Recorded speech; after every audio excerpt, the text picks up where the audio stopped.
What do you think of this, big man? How much does this matter? I don't know. I don't know how much it matters. It's 2016 redo, Megyn Kelly, same thing. Exactly the same thing. So that was just about how he talked to the reporter. I agree with you on that. He calls lots of women mean and nasty when they're not doing or saying as he likes. But the play he made on Harris. It was exactly the same thing, Cuomo. I agree. I'm asking about the play on Harris. It was exactly the same. I'll get to that. So okay. When Megyn Kelly threw that question out about, multiple things allegedly that Donald Trump did against women, Trump got angry. He got emotional. He always does. He always will. It's not going to change. And then it became a big thing.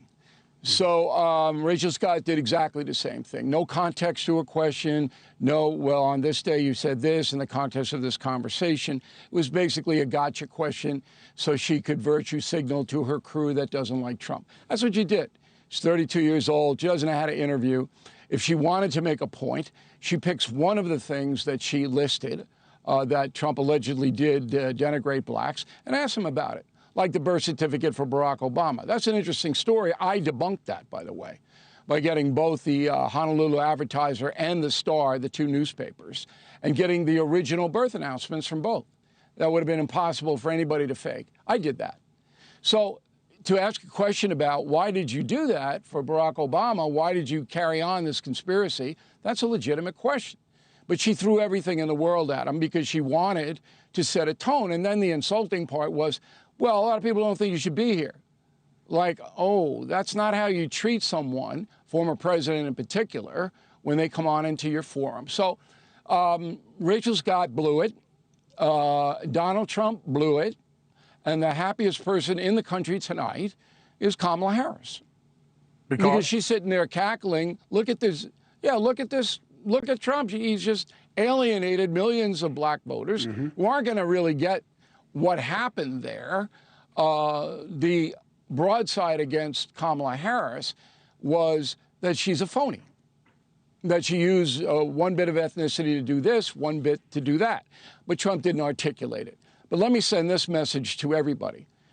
Any American who injects skin color into any conversation these days in a negative way is a fool. Period. You're foolish. Skin color didn't have anything to do with politics, with the way we live and who we are as Americans. It has nothing to do with it. Now, if you are a person who lives and dies on skin color, I feel sorry for you. I don't believe Trump is that. Trump believes that he helped African Americans economically, which he did, and the stats prove it, and got no credit at all. Was called a racist, was called a bum, was called every name under the book. And Trump's going, what is this? My economic policies, real wages are up, black unemployment historically low. Why are they calling me a bum? Okay, well, because identity politics is part of the Democratic Party's platform. That's why. So Donald Trump did not help himself in this regard. This will be looped over and over and over again. More people will think he's a racist, and Kamala Harris is going, oh, look at me. Kamala Harris gave a very, very good speech last night in Atlanta. Very smooth, very under control, totally deceptive speech, totally deceptive. No media outlet called her on it, said Trump refused to debate her. That's not true. Trump gave her a little jazz, saying, hey, when the convention coronates you, then we'll talk about it. He didn't say, I'm not going to debate you. But Harris can get away with this because the press is corrupt, terribly corrupt. So that's my encapsulation. What else do you want to know tonight, Cuomo? That is it. I'm going to thank you for making your witness here on the show. That's it, okay. I appreciate you doing it. All right. So people want to get more in-depth analysis with no panels of 18 people. You go to BillO'Reilly.com. He's criticizing the format of my show right there is what he's doing. Well, look. Oh, you bet I am. You bet it. You should have pinned me right after Stephen A. Hey, thank you for watching.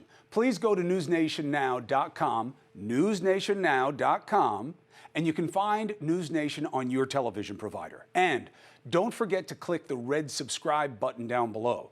Then you will get more of NewsNation's fact-driven coverage.